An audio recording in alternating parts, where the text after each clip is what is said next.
प्रभु यीशु मसीह के मधुर नाम में नई सृष्टि के इस कार्यक्रम में अपने सभी दर्शकों का हृदय से स्वागत करते हुए पवित्र आत्मा की इस सीरीज में हम लोग आगे बढ़ रहे हैं। जैसा यीशु मसीह ने प्रेरितों के काम उसके पहले अध्याय के 8वें पद में कहा कि जब पवित्र आत्मा तुम पर आएगा तब तुम सामर्थ पाओगे और तब तुम मेरे जी उठने के गवाह ठहरोगे।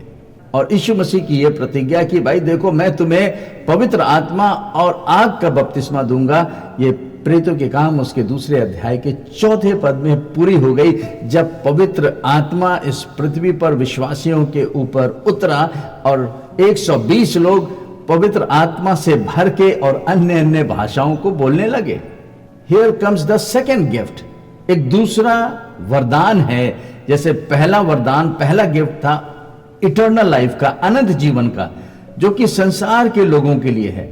लेकिन जब हम प्रभु यीशु मसीह में हो जाते हैं, उसके विश्वासी बन जाते हैं, तब एक और गिफ्ट परमेश्वर हमें देना चाहता है। वो गिफ्ट है पवित्र आत्मा का, the gift of the holy spirit. इस पवित्र आत्मा के गिफ्ट को रिसीव करने के द्वारा एक विश्वासी आत्मा से भरा हुआ विश्वासी हो जाता है, जिससे कि वो परमेश्वर की सेवा सामर्थ्य के साथ कर सके।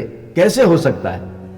यही पवित्र आत्मा कराता है। जब एक विश्वासी गिफ्ट के रूप में पवित्र आत्मा को रिसीव करता है, the gift of the holy spirit, तो वो पवित्र आत्मा उस विश्वासी के अंदर अपने 9 गिफ्ट्स को ऑपरेट करता है।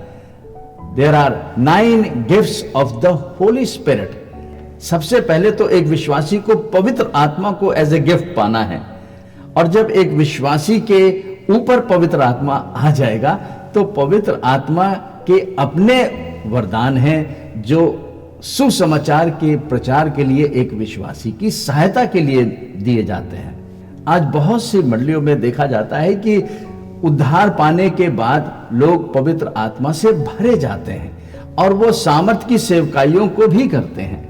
लेकिन जिस विषय का हम लोग अध्ययन कर रहे हैं वो ये है कि पवित्र आत्मा को पाने के बाद भी यदि हमने अपने सोच का, अपने सोल का, अपने माइंड और विल और इमोशन और यहां तक कि अपने शरीर का ध्यान नहीं रखा, तो शरीर मनुष्य की या विश्वासी की आत्मा को प्रभावित कर सकता है और करता है। और ये इसलिए होता है कि परमेश्वर ने जो नया जन्म दिया है वो मनुष्य की आत्मा का दिया है। अभी सोल केवल सेव हुआ है, लेकिन सोल का रीजनरेशन नहीं हुआ है।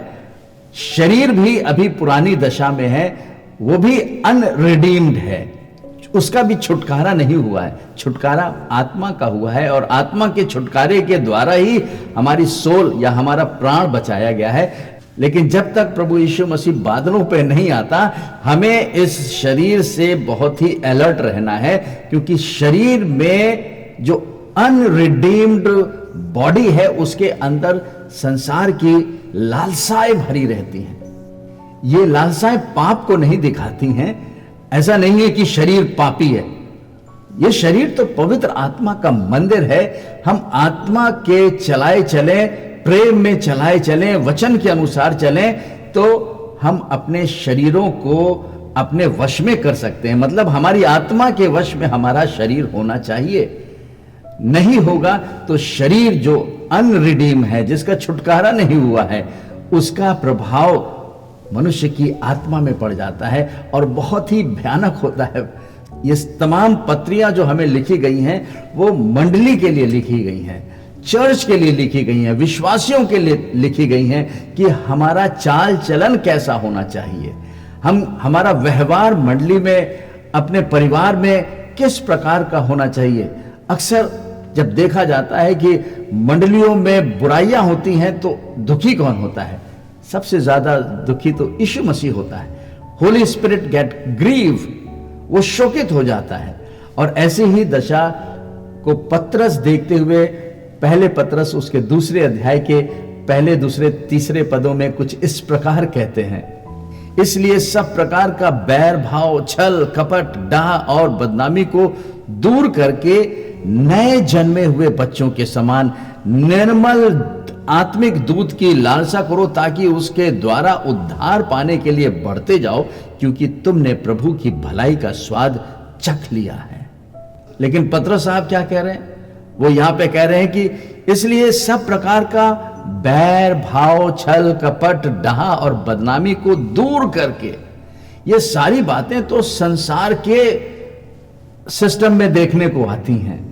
जब एक मनुष्य मसीह में आ जाता है और मसीह में आ जाता है तो वो इस संसार का नहीं होता है, वो स्वर्ग का होता है, लेकिन इस संसार में रहता है। वो संसार का नहीं हो सकता, क्योंकि संसार में ये सारी बुराइयां हैं और इस बुराइयों का स्रोत जो है शैतान है। लेकिन फिर भी अगर एक आत्मा से भरा हुआ विश्वासी या कोई भी विश्वासी अगर परमेश्वर के आत्मा के अनुसार नहीं चल रहा है, अपने शरीर की लालसाओं को अपने वश में नहीं रख रहा है, तो उसके जीवन में इस प्रकार के शरीर के कार्य प्रकट हो जाते हैं।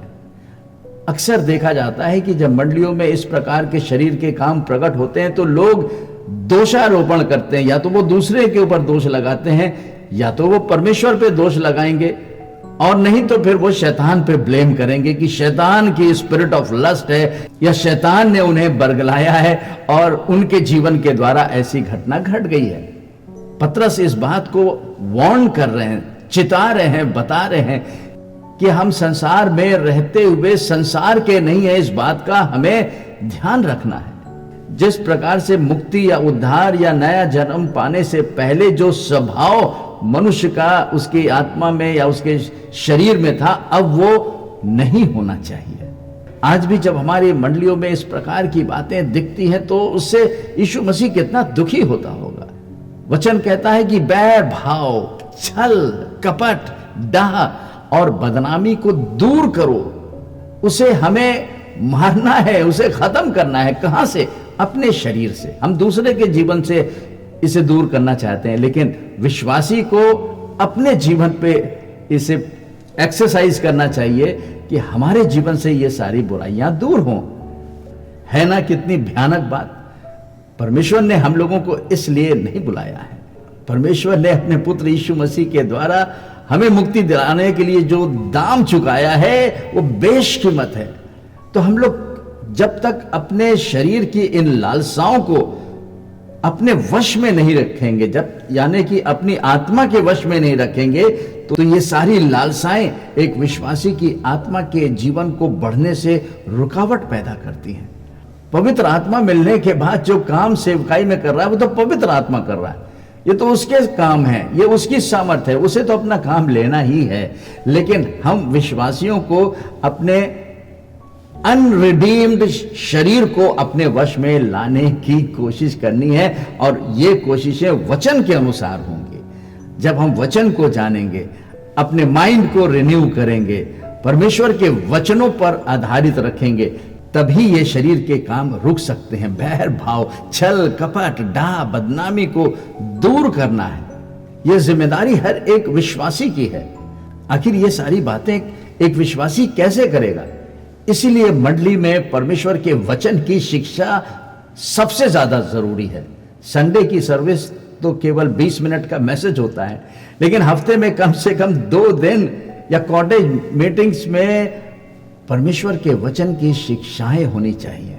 परमेश्वर के वचन का अध्ययन मनन होना चाहिए, क्योंकि वचन है जो एक आत्मिक दूध की तरह, संत पतरस से कह रहे हैं दूसरे पद में, नए जन्मे हुए बच्चों के समान निर्मल आत्मिक दूध की लालसा करो, ताकि उसके द्वारा उद्धार पाने के लिए बढ़ते जाओ, क्योंकि तुमने प्रभु की भलाई का स्वाद चख लिया है। तो जब हमने अपनी आत्मा में उस अनंत जीवन के स्वाद को चख लिया है, अनंत जीवन को पा लिया है, नई सृष्टि बन गए हैं, तो पतरस साहब कहते हैं कि हमें एक बच्चे की तरह निर्मल आत्मिक दूध की लालसा रखनी चाहिए। आत्मा की जो लालसा है वो परमेश्वर के वचन और परमेश्वर की आत्मा की लालसा होनी चाहिए। तभी हम उस उद्धार के काम में बढ़ते जाएंगे।